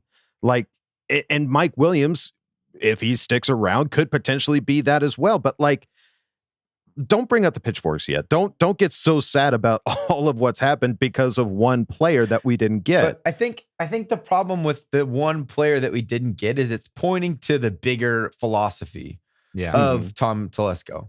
It's pointing to this somewhat conservative, don't go make these big moves type of strategy. And we just haven't seen it pay off. Like you got to win a Super Bowl, for God's sake. We need to get there and win. We need to win the whole thing. So if this strategy is not working, then that's when it starts to get frustrating as a fan. I agree. Like, dude, come on. Julio Jones is right there for a second and a fourth, and you're not going to pull the trigger. It's hard too, because this is we just ripped the Band-Aid off. This is a fresh wound right now. So it will scab over and everything will be okay. But it hurts right now. Like, we just got to come to terms with the fact that you could have had him for very little in draft capital. So it is what it is. But we're still excited. I agree. We still have a great receiving core. Seeing people do full 180 because they didn't get Julio Jones, like, that's just too much. Yeah. You can be upset about it. I'm not, going to fire Telesco for that. He had a great offseason. Let's see what this new coaching staff does. I don't think he's going anywhere anytime soon. We go 2-15 or whatever, then we're talking something. But I don't think that's going to be the case for us. I think there's going to be a good season, and he's going to, he's going to have more opportunities. So it's hard. It's like one of the things the Chargers are always a good roster. Everyone's like, oh, the Chargers have the talent this year to be great. And then we get hurt. So it's like Tom Telesco's job is to put together a roster, and he's done that pretty effectively. Exactly. And you could argue like he reached on some guys that didn't pan out, blah, blah, blah, blah, blah. But in general, he always has good drafts. He really does. He has better than average drafts. I would absolutely agree with that. I mean, if the team doesn't do well this next season, I mean, how much would you chalk that up to necessarily being Tom Telesco? You have a brand new coach, you have brand new coordinators all over the place, and we lost. Like, again, look at the list of the amount of players that we lost versus the amount of players that we gained, and they match up, but that's like almost a third of a new team that we've had to pick up this offseason because the rest of that particular draft class went to some other team outside of Mike Williams. The rest of that draft class went to other teams. So I don't know that you would necessarily bring out the pitchforks if we don't have a great season this next season. If we're in the middle of the road as the option, if we're talking again 2-15, that's a entirely different scenario. But if we're in that middle of the road, I don't know how much you can chalk that up to necessarily like the growing pains of like, okay, new coach, new coordinators, new system, new scheme. Okay, let's give it one more year if that ends up being the case. I understand that there's a window of opportunity for Justin Herbert and his rookie contract because, all signs point to this guy is going to be an absolute stud superstar. But you're not going to bring in, you're not going to bring in another GM and like. I don't think so. Better in this situation. Yeah, I mean, again, unless it just totally shits the bed. I'm not ready to talk about his job. I'm really, forgive my language, fucking annoyed with the fact that we're even talking about him having a negative, like being pissed off at him now just because we didn't go and sign Julio Jones. Like, he had a great offseason. Let's just calm down. Again, one player, like it just would have been cool. Right. It's a swing and a miss, but it's not going to make or break the season. Or, like Craig said, did he even swing? Or did he even swing? Only we don't time know. Will tell. Tight lips Tommy don't say nothing, okay? We all know this. We don't have him. Let's move on. Let's go do something more fun. I'm fucking over this shit. All right. Well, thank you, Craig, again for coming on. Kevin and hypotheticals. Let's move on now to Ask Boltfam. All right. You guys came in hot and heavy this week. We started off with Mike Nava, who asked the question, how disappointed are you guys that we didn't get Julio Jones? I'm pretty bummed out, darn. as we spoke I'm about not. earlier, but we all know that, Adam. We all I'm know just you're saying. not. I'm He pretty asked a pissed. question. I'm pissed. answering it. I'm answering it. I'm pretty pissed off right now, but the milk that's on the ground, I'm not crying over it. Okay. Moving on. You say Julio Jones one more motherfucking time. Well, here it comes. Next question comes from Nick. Again, thank you, Mike, for asking the question. We move on to Nick, a.k.a. Nationals Ace, who asked the question. What's up, guys? Now that the Julio to LA rumors are over, it's fully Mike Williams' job for wide receiver too. What would you consider to be a successful season for him? Obviously a healthy season, but what stat line would constitute success? Turn those frowns upside down. Yeah, let's flip these bitches upright. Am I right? Am I right? Yeah. So what do you think? Wide receiver 2, Mike Williams. I mean, the guy's getting paid a big chunk of money. Are we thinking 1,000 yards minimum or touchdowns? I'm thinking 800 yards and 8 touchdowns. He's got to he has to score. He's a big body in the red zone. He's got to score. Right. So if he has 800 yards, 8 touchdowns, that's a good year. His best year yet. He had 1,000. He had just over 1,000 yards in 19, and he had a 10 touchdown season in 18. So if he's somewhere in the middle of those two, like 800 yards, 8 touchdowns, I think that's a solid year. That's like a great year. Exactly. It's like he has like it's one or the other. It's either yardage or it's touchdowns. There's like a real big discrepancy. So if he can bring that to the middle, I think it'll be amazing on top of all the other production we're going to get from the other guys. So I think if you, like Kyle said, round that 800, little over, and 7, 8, 9 touchdowns, something like that, I think that's a really successful season for him. And then you start talking about how much you pay him the following year if he stays healthy. There you go. All right. Thank you, Nick, for asking the question. We move on to Gnarly Ray Jepson. And shout out to Bellybomb35. You and pretty much asked the same question. I love your name, by the way. But I'm going to go with Gnarly Ray on this one, who asks the question. With Julio talk over, what do you think we should do with our cap space? Any free agents in particular, aside from Melvin Ingram, or use it to restructure some pending contracts? I think it's a good question as far as like there's a bunch of free agents out there, but there's also that potential to like, well, let's hang on to at least some of this. So that way, when it comes time to pay, big boy Justin Herbert, like it's there. I think that's like a couple years down the line. You're gonna sign him to an extension, but you still got a couple years. You want to give him the weapons he needs now. I want to give him as many tools in his toolbox now, why we don't have to pay him crazy ass money. So there's no one screaming at me on like the top available list. So I don't know what you do at this point. It's just depth. I really don't. Yeah, you just add it to the bench. Yeah, like I said a couple weeks ago, it's like the guys that we're going to sign, I don't think are going to be big name. Like, oh crap, we got him. There's no more Julio Jones out there, right? And clearly, that's not who we're looking for. Yeah. So yeah, I think that the names that we're going to sign here on the way out is depth, and not huge, gigantic names, because all of our starting positions are pretty much filled. I don't think there's anyone available that's going to be better. So I think some depth there at defensive back, maybe on the defensive line, and that'll be that. I want, my natural instinct would say Melvin Ingram, but Coach Tommy T made it very clear on their stance on him in the last episode. So I think it's just signing depth, and they still got to sign some of these draft picks. Not all of them are signed yet, so that money's not going to be where it is in a couple weeks. I think just about all of them are. The big one though is Rashawn Slater. Their first round pick. That's some money. Yeah, so I think that you've still got to have that money ready to go for him, and I don't know if that's necessarily been calculated in regards to how much cap space we have available. Honestly, I'm so annoyed with how complicated all this NFL money shit is. It's stupid. It is. It is ridiculous, but we'll just have to wait and see what they end up doing. But thank you, Gnarly Ray, for asking the question. We move on now to Kevin Kernick. I think this is a new one we have here. Yeah. Good old Kevin Kernick. Who asks the question, At this moment in time, what is your biggest concern or worry about any given position group? Mine has to be the defensive line, changing styles, playing two-gap. Not sure if we have the guys or the depth right now to hold up 17 games versus the run. That's always the concern with a three-man front. It's always, can you stop the run? And Staley's proven that he has the scheme to be able to do that. Now it comes down to personnel, yes.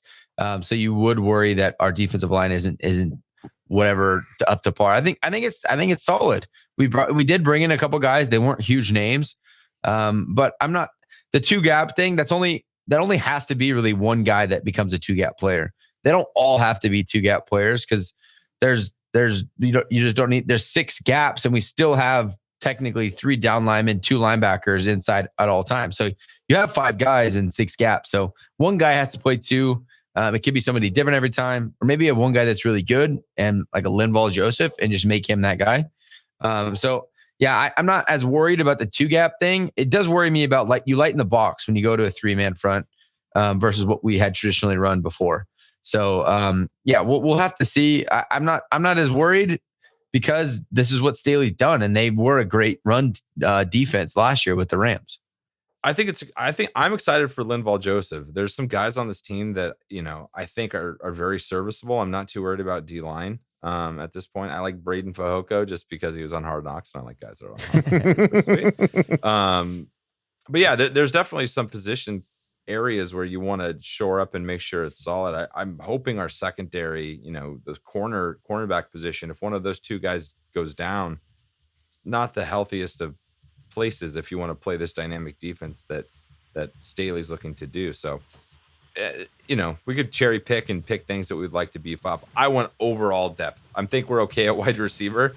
I want overall depth across the board in terms of bench players that could step up and be serviceable and not be a liability. All right, there you go.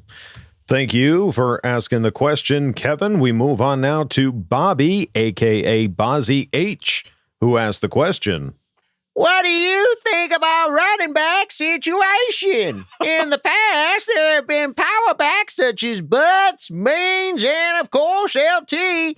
Eckler is great, but what do you think of the depth at the position? Okay, love you, bye. I feel like I think it's pretty healthy depth. I think it's going to be a battle. There's not like one clear guy except for Austin Eckler, and he's the running back in the National Football League has changed. It's not I remember those Natron Means days. Those were awesome. Or like Jerome Bettis, like the guys that you Josh Turner. And you couldn't tackle them. Like those were fun days, but the NFL offenses are different now. It's more of a passing offense, and you need backs that can get out and do that. But I think Larry Roundtree, I think Joshua Kelly, these are both guys that can run between the tackles. So I think we do have depth, and it's just going to be a matter of who wins out in training camp. Yeah, agreed. I think we have great depth at running back. All those guys are great. We're not, like Austin Eckler is a stud. You have your one stud, and the other guys are solid, change of pace, pop in and out. And yeah, like you said, Kev, these are the running backs of the National Football League. Mm-hmm. They're those big boys. Those Jerome Bettises are not going to be seen any longer. Those Brandon Jacobs, like 6'6" giant running backs, those are just don't really exist anymore. Well, not on this team at the very least, but all right. Well, thank you for asking the question, Bobby, a.k.a. Bozzy. We move on to Danny Lohi, who asks the question. Hello, you silly English knights. Penny is a right tackle now. How much do you think he wishes he had pulled a reverse Eli and begged to be on the Chargers? And is this one last FU from Lynn? I thought in your general direction. Your mother was a hamster and your father smells of elderberries. I taunt you a second time. I love Monty Python so much. What a great request, Danny. Great request. Thank you, Danny. Yeah, what a crazy ass scenario. Like this, the number one left tackle in the draft class is a right tackle. What are the forcing Lions him to the right tackle? What are the Lions doing, man? I don't know. Like there was talks that he may come in as a guard right away if the Lions took him because they have their franchise. They already have their franchise guy there at left tackle.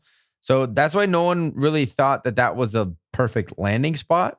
Right. You're going to use such draft capital on a guy that's gonna play a different position, but you need 2 tackles, and he's a stud, and maybe he'll get comfortable. And I don't know. It just So to be honest, weird. they just drafted the best guy on the board because he fell that far. And now they're like, oh crap. Well, what do? We have 2 left tackles. It was kind of like a panic pick. You know, when we're doing like fantasy draft, you're like, oh shit, hit, and you hit submit. It's like that seems like what that pick was. It is. No. That. It was more of like a auto draft. Like you stepped away for too long, and that guy was the best available. Like, oh no! Well, all right. We'll put him in right tackle. Yeah, I guess it'll work. Yeah, fourth in your general direction. Awesome, love it. Thank you, Danny. Love to see you again. We move on now to Mr. Clutch 765. I think this is a new one. I don't recall this name. This feels new. Let's rock and roll. Let's delve into this new question. It goes something like this. If you could take any past Charger who never made the Pro Bowl and add it to the current team, who would you add? I mean, I'll start it off. Tricky question. Yeah, I had to do a little research to think like who was a great name that we had, but didn't make the Pro Bowl. For me, it's Malcolm Floyd. I loved watching Malcolm Floyd. That's kind of crazy. He never made the Pro Bowl. I couldn't believe that either. But yeah, I mean, he's one of the top receivers that we had during this stretch of time that he was here. The guy was so tall and just like could always that's what I loved watching was him like stretching out for those. He's just a gazelle. He's just like super long strides. Yeah, he was so fast. Yeah, one of my favorite players to watch during the time that he was with us. So, how about you guys? Was there anybody that jumped out to you? Not totally. I think Malcolm Floyd makes the most sense. Like there's a couple guys that kind of fall on the list that maybe are interesting, like Quentin Jammer, but he didn't really. I had issues with Quentin Jammer a lot of the time. Yeah, just his lack of effort and tackling sometimes was something to be desired. But fair enough. I think Malcolm, out of everyone on the main list, I think Malcolm Floyd is. I'll have to double down with you. I concur. Malcolm Floyd. You wouldn't want Terry Crews from Brooklyn Nine-Nine coming in to tits bouncing, Old Spice style. That could be a distraction, if anything. Distract him. Yeah, he's our major distractor. But what do I do with these shoulder pads? Shit, Terry, we can't utilize you. He just takes his jersey off Rips anyways. His shit off. It's like the end of Slapshot. He's just taking his clothes off, running around the field. If he's good for anything, it's taking his clothes off. So. But yeah, I think Malcolm Floyd is definitely the winner of that question. So thank you, Mr. Clutch. We appreciate it. We move on now to Super Bolts 34, aka Super Bolts 28, who asks the question. What's up, dudes? You guys are killing it. Just want to ask, what jersey do you guys see getting retired besides the obvious 17 and 10? And shoot, I almost forgot. The Raiders. Can't love you. Bye. Yeah. All right. Okay. All right. Oh shit. I mean, the obvious one is Antonio 13? Gates. Oh, I was going to say 85, but yeah, I guess 13 could potentially be the one. Yeah. I could see. I think Legacy could go 85. That makes absolute sense. That's the easy now. If you're gonna retire 17, you kind of have to retire 85. 85. They kind of went hand in hand. Yeah, for sure. Yeah, that's good. But yeah, current roster guys that are on the team right now. You would have to say 13. Keenan would be the guy because he just signed his next huge contract, so it's likely that he might finish out his career with the Chargers. Yeah. And hopefully we win a Super Bowl during the time that he's here, and that could solidify his place in Charger history. Big time. Yeah, 13 definitely feels like the one on the current roster for sure. But thank you, Super Bowl. It's always good to hear from you. We move on now to Daniel Llewellyn, who asked the question. Thinking about SoFi and wondering what new traditions might start at the stadium this season. What was your favorite tradition from Qualcomm days? Mine was doing a power hour with as many beers as I could, then going in to watch the team warm up and blacking out in the third. Classy. That's how Keep it you classy, do San it. Diego. Yes. I love it. Power hour at a tailgate. That's metal, dude. Yeah. Yeah.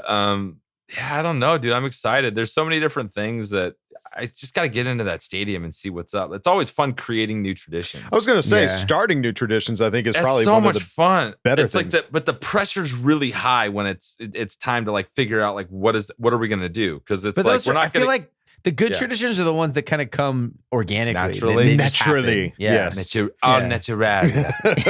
Yeah, like we don't know. Second time. We still haven't. We didn't go to like the season ticket holder walkthrough. We didn't get to do any of that, so we still haven't even been to the stadium at all. So no idea what it looks like or what anything is going to be like. So yeah, Qualcomm. The only thing I can remember is those stupid spirally staircase, not even walkways that you would sprint up because we were always up high. So you would sprint around the swirly thing all the way to the top. Yeah, but I don't know. We'll see. I'm excited. Yeah, I've only been to like one or two games when it was at Qualcomm, so I don't have any traditions to even reference. But I'm looking forward to making some new ones with all of you guys, with all you folks. Let's start. I'm thinking balls early. Get there really early for the tailgate. I'm thinking out balls. Thunder Alley. I'm thinking balls. I'm thinking real balls. Early balls, like fresh early balls. Straight to Thunder Alley. Hang out with some bros. Do a bar crawl around Thunder Alley.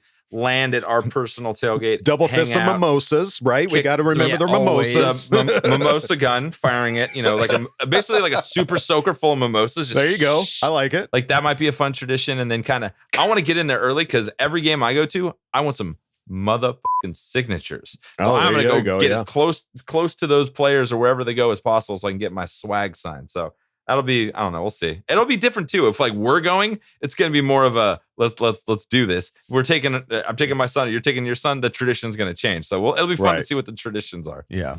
Yeah, but if you've got ideas for traditions, let us know in the comments. We'd love to hear them because we need some ideas for sure. This is going to be a new season, new stadium. It's going to be fun either way. But thank you, Daniel Awala. We move on now to Get Some Sports. Who asked the question? What games are you all going to besides Cowboys so that we can chop it up and beer emoji? Have some beers, I'm guessing. Yes, that's what we do. Cheers. Cheers, boys. Cheers. As of right now, I think we are all three of us are definitely going to be at the Cowboys game for sure. You know it. So outside of that, I think you'll probably the goal will obviously to be to try to go as many games as we possibly can. But I think of the games that we all or none of us might be there is the Browns, the Pats, and what was the other one? The Giants. The Giants.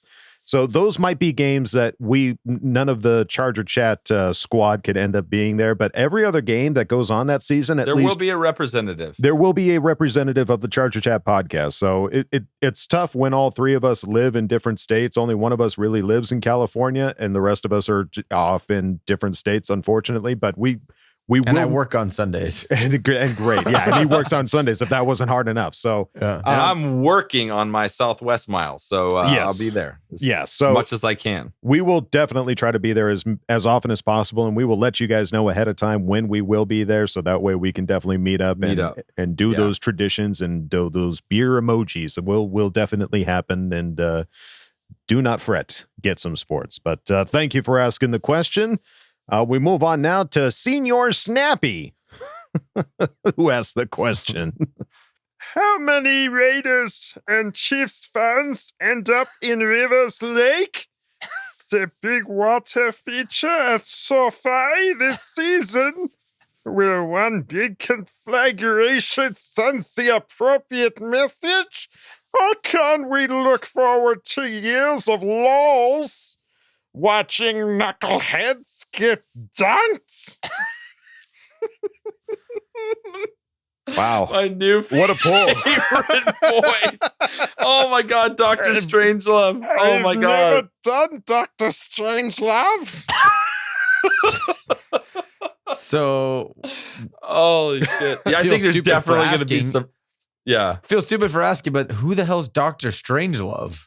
Dude, you're so young, I guess. It's an old film. It's amazing if you haven't watched it. I like the voice either way. So it's a great character. It's that good. It's like this former like Nazi guy that is like working for the Americans but can't stop wanting to be a Nazi. So he's just like, this German's always trying to come out of him. He's fighting it back. It's so funny.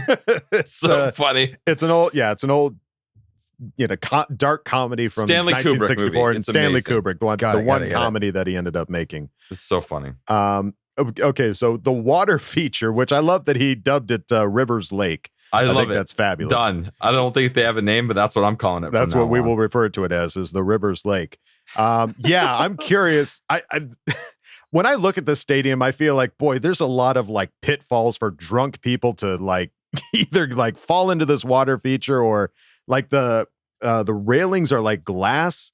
So I see like a lot of drunk people just like walking and then just like going ass over tea kettle like into the stands somewhere, because it's just like if you're not paying attention, it's clear glass that's railing around the seats. I thought of it. What if our tradition, if whenever we have a big win, like beat the Chiefs or big win, belly flop into Rivers Lake? You're jumping in? Yeah, and then 100%. Will I get arrested? One. You might two, get your season tickets revoked. Exactly. That's my biggest concern. Might have to rethink this tradition. That's the thing. Not all traditions are meant to stick. But let's try and kind of lure some dumb Raider fans to fall over said little fence and roll into Rivers Lake. There you go. You give them a reason to go in there, is what you're saying. What can we throw in there and they would chase? Shit. Just a piece of shit. Go get it. Oh God, I want it so bad. Oh yeah, you gotta support this.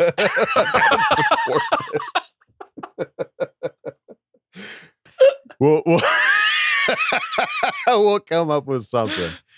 But thank you, Senior Snappy. I don't know if this is your first time on or not, but if it is, welcome. Great question. Thank you. And great request. We love it. Dr. Strangelove. You've broken my co-host. I appreciate that. We move on now to Bolt Up Baby, who asked the question. All right, Huggin, I'm going to let you finish. But considering Justin Herbert is under his rookie contract for the next 4 years, would you guys take the over or under on 2.5 seasons, making the playoffs during that stretch? And I want to confirm right now, I do not like fish sticks. Okay? Let's get that clear. Must be a gay fish. I am not a gay fish. So Kanye West. That was my best Kanye West. There you go. Via South Park. Via South Park more than anything else. So, all right. So next 4 years, over, under on 2.5 seasons, making the playoffs. Over. Yeah, over. Yeah. I don't think there's any other answer. As it stands right now, I mean, there's still a lot that remains to be seen, but we're the Shamelessly Positive podcast, folks. Yeah, Kevin I don't know. 4.5 over 4 years. He's still taking the over. Over. We're going twice in 1 year. Yeah. We're going to get knocked out and get back in. I love it. So there you go. All right. Thank you for the question, Bolt Up Baby. All right. We move on now to Anchovies21, who asks the question. Hi. That's it. That's all I wanted to say. Hello. Thanks, Anchovies. Thanks, Hi, Anchovies. Always good to hear from you. Hola, Anchovies. Hi. Holler at your boy. Booyah. All right. Let's move on now to, wait a minute, Mark Busnelli Jr. I know him. We just saw you. You asked a question, though. I guess I'll take it. Of course we will. It's Mark. Deal with it. Yeah, it's Mark. We're shamelessly positive. All right, it's Mark. Here we go. Yeah, do it. Yeah, so the question goes something like this. Wee-hoo! Now we all know about the huggin', lovin', duggin' Brosama bin Ladens, but I personally don't know very much about Sir Adam Wooldoggin. I recall asking this question on Twitter machine, but never got an answer. What the bleep is up with that? All jokes aside, I'd love to hear where the man with many awesome voices got his bulldog name, Squirrel. Thanks for the great insight and laughs. K, love you. Bye. Squirrel.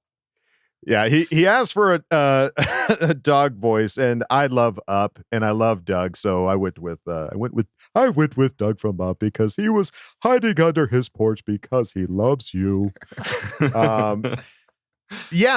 So I think Kevin called me Wool Dog back when we were like at least in high school or college or something like that. High school, Wool Dog is an old name for me. I don't think the amount of times I've called you Adam is like very rare. Hands and feet, maybe. Yeah, maybe. Kinda. Yeah, like 20-ish. Yeah, you're Wool Dog. It's always Wool Dog. And your parents are. Kevin was the originator of Wool Dog. Yeah. I don't think anybody else called me Wool Dog. Yeah, and your parents are mom. I thought that was like at birth. No, yeah, Mama Wool Dog, Papa Wool Dog, Wooly. I thought that was your like middle name. I'll have to double check my birth certificate, but I don't think Wool Dog was on there.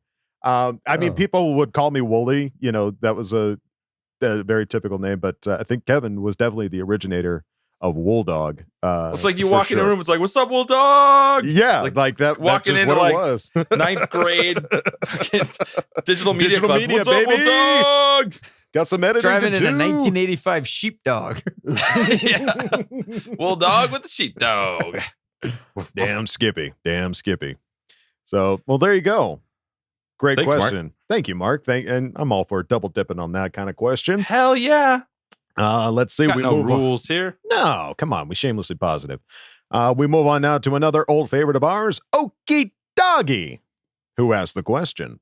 Every single time I see or hear from Brandon Staley keeps reminding me on why I really wanted him as a coach during the interview process, even though my brother-in-law, who happens to be a Rams fan, was the one who suggested I take a look at him after the Week 13 game we do not speak about. When I was playing football in high school, one of my coaches was a former safety for the Giants. When they won the Super Bowl at the Rose Bowl, when Bill Belichick and Bill Parcells were both there, and the way Staley makes adjustments and teaches reminds me of how my former coach talked about both Bills, especially the way Bill Belichick managed to create a defense to stop the Rams in 2018. So I have a couple of questions to Coach. First, I'm wondering if he sees any similarities in the Bills that he sees in Brandon Staley, and second, I know he is from Vic Fangio's coaching tree, and each coach has different terminology and wrinkles to the playbook, but what, if any, are the similarities and differences between the two coaches when it comes to how they set up their defenses? Thanks a bunch. Okay, love you, bye.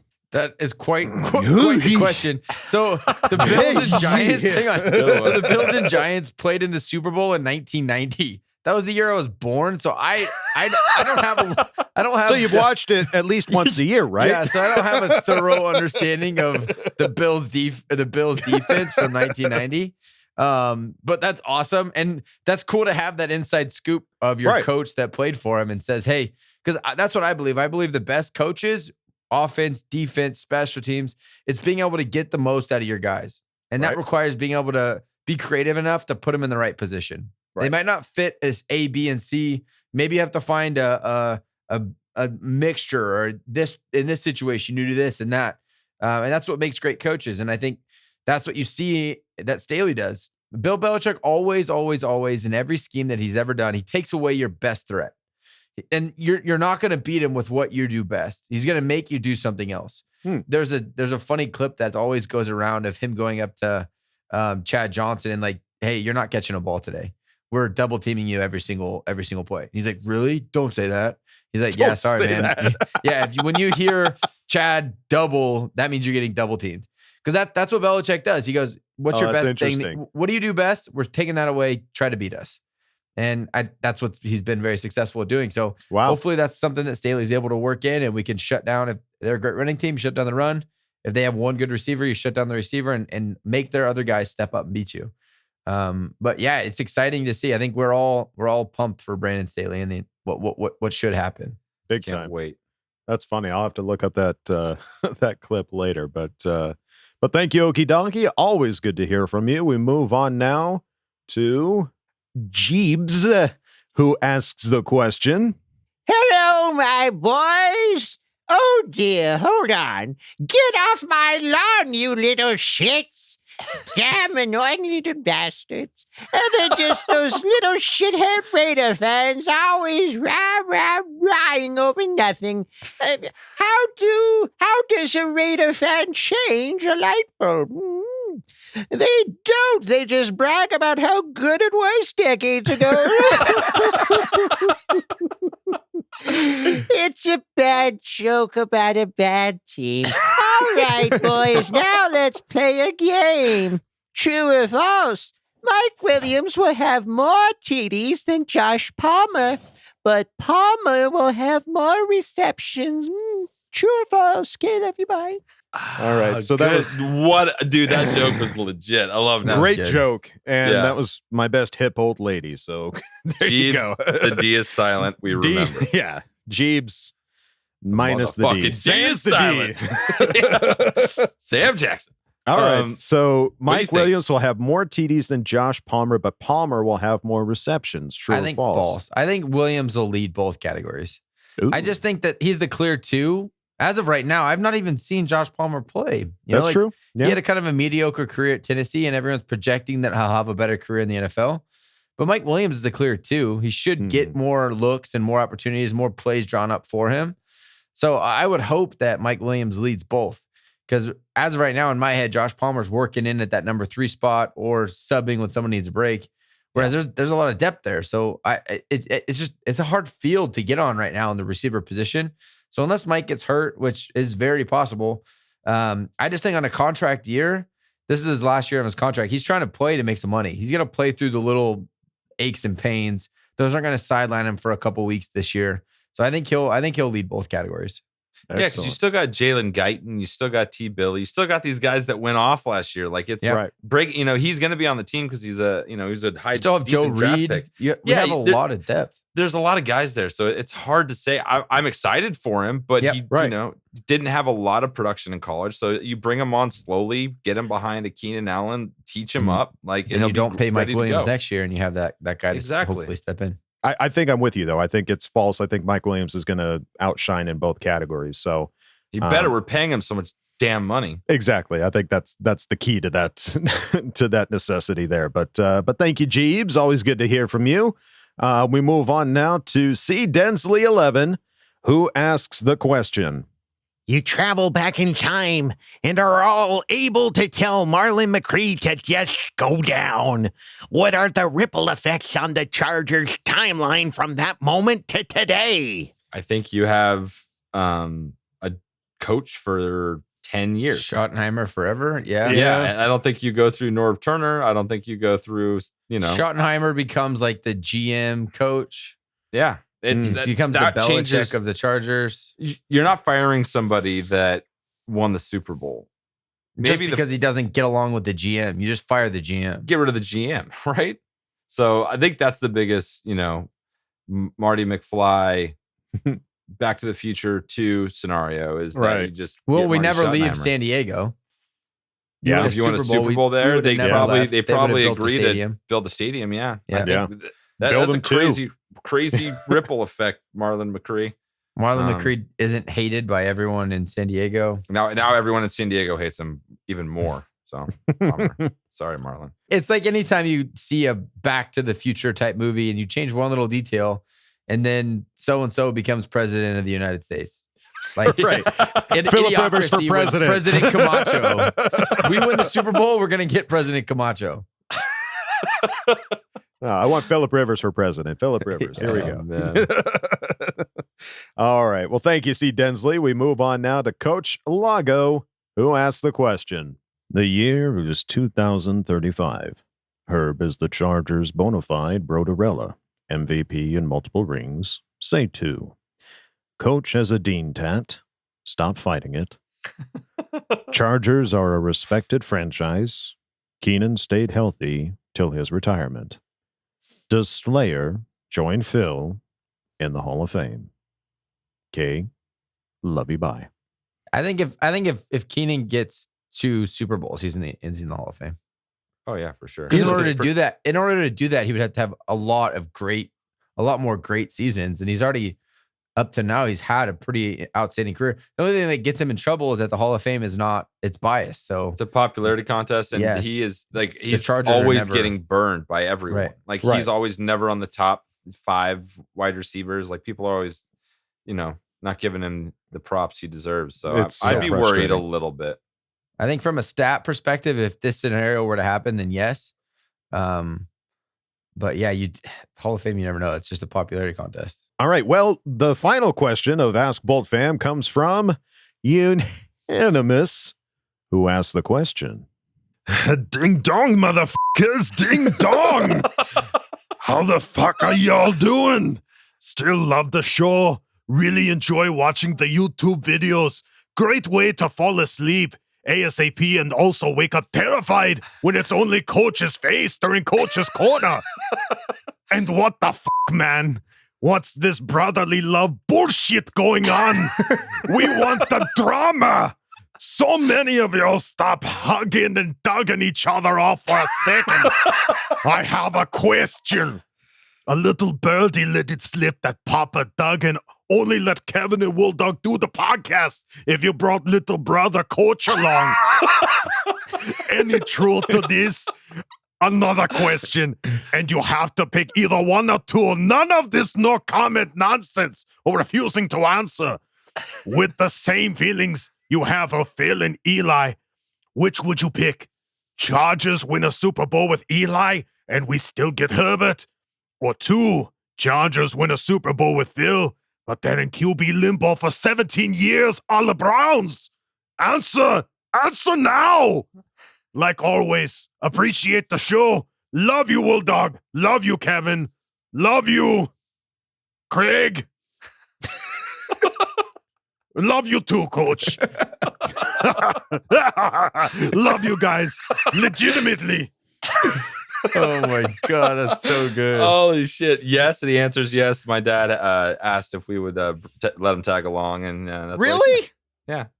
No, not really. What are you kidding me? Well, I was gonna say, I don't know who this little birdie is. Dude, Kyle Unanimous. Kyle tagged us along. Like we're not as cool as Kyle anymore. So he used to be the little brother. Now he's surpassing coolness. But he also doesn't want me to be kind to you. So you, Kyle. Yeah, you too, Kevin. You, You're lucky Kyle. I asked you to be on my Piece of podcast. Shit. My podcast. Oh my God. Yeah, let's get back to the times when we hate each other every episode. Yeah. Quit hugging and dugging each other. Yeah. Quit hugging and dugging each other off. Pile of monkey nuts. Okay. Shit. Some bitch. All right. Some So bitch. two options. Chargers win a Super Bowl with Eli. Tough. So there's a lot, but there's a lot that goes into this, right? So one, if We Eli's wouldn't on know the- Phil. We Here- wouldn't no, know but, Phil. if we had Here's the Eli. thing, though. If Eli was on the Chargers, that means he wouldn't have pulled his little crybaby bullshit stunt, and he wouldn't be hated by everyone. Also, if he won a Super Bowl, the Chargers are still in San Diego, which makes me happy, and we get Herbert, I have to go with one. And we don't get Nate Kading. So I have to we're go with almost one. for sure winning a Super Bowl because Kading sucks. But if you win a Super Bowl with Phil, that's Then still you in don't get San any Diego. more for But then I don't want to be in years. limbo for 17. He's guaranteeing you limbo for 17 years. I do Scenario not want one, limbo. you get one Super Bowl with Eli And and Justin then Herbert. more with Justin Herbert. Here's how I look at it. Eli's already got his Super Bowls, not with the Chargers. Phil does not. I'm looking at this more for I want what Phil deserves. Phil deserves a Super Bowl. He didn't get one. But this is a scenario that we never traded Gotta Eli. go back I understand. in I understand. time. I Gotta go back understand. in time. But you're still looking at it as a hindsight situation. But Phil would have gone to the Giants, and then We would- or no, my- he would have gone to make this somewhere else. scenario, to make this scenario fun, you would never know Phillip Rivers. And he might have won a Super Bowl somewhere else. But And the- honestly, you but the probably would have options hated are- him. No, well, maybe if that was the situation, but the options are the first part of both options are Chargers win a Super Bowl with Eli or Chargers win a Super Bowl with Phil. Right. And then there's different outcomes for But both of those then situations. you get just the Herbert thing takes it so fucking far and over the top for me. To me, It it's doesn't for me. just the quarterback limbo. That's 17 years of That's too much misery. I don't want that. We've already had 17 years of But not fucking quarterback misery. play. There's always No, hope we when haven't. you have a quarterback. Yeah, When we've you been don't have a quarterback, good. there's no hope. We've been good in the quarterback area for a long time. We had Phil forever. We hopefully have Justin forever. Like we've never not had great I would quarterback give up play. any. Kevin, stop agreeing with me. Go Shut up. Fuck you, Kyle. Yeah, you're stupid. I would rather do anything than not have a Cleveland Browns situation for 17 years. Yeah. But then you have the Super Bowl win. You're not But then understanding nothing what we're for saying. 17 years. It's still a win. We haven't had one yet. But the other way, you get a win and you get Justin another Herbert. starting star quarterback. No, I want one for Phil. I love Herbert. I love Herbert, but I want one for Phil. But in the Eli scenario, he goes to a different team. He goes to the Giants. He goes to the Giants and could win a Super Bowl. That's fine. You guys live in that timeline. My timeline is with Big Papa Phil, got a big fat ring on his finger, and I'm sitting here happy for Phil. Yeah, 17 years, whatever. That's so long. That's a long time. I respect your decision, but yeah, that's fine. That's no, fucking wrong. No, thank you. That's fine. No, thank you. No, thank you. That's all right. That. I taunt you a second time. Sips tea. Sips tea. All right. That is going to do it for us here at Charger Chat, folks. Long ass episode as per usual. In fact, I think this week, folks, you can expect another episode later this week. So take a look later this week. We'll have another episode to share. And get ready for it, because we're going to try and start doing this more frequently so we can kind of spread it out and not have Ben-Hur type episodes. Yeah, we we don't want the symptoms of our episodes to be bloating. So we will try to spread it out just a little bit more. But for this episode, that's going to do it for us here at Charger Chat, folks. Don't forget to bolt up, because we're ready for any squad, any place. Go see Untitled Horror Movie. Okay, love you, bye. Okay, love you, bye. Go see Untitled Horror Movie. Okay, love you, bye. And now, a word from our sponsors. Every morning, Derius Swinton wakes up on his apple orchard. He walks out on his porch, damp from the light rain the night before, overlooking his orchard full of crisp, bright apples. And he thinks to himself, I hate these so much. Why did I buy this orchard? I don't want these apples. So please, buy my apples. I don't want them. Derius Swinton Apple Farms. Why did I do this?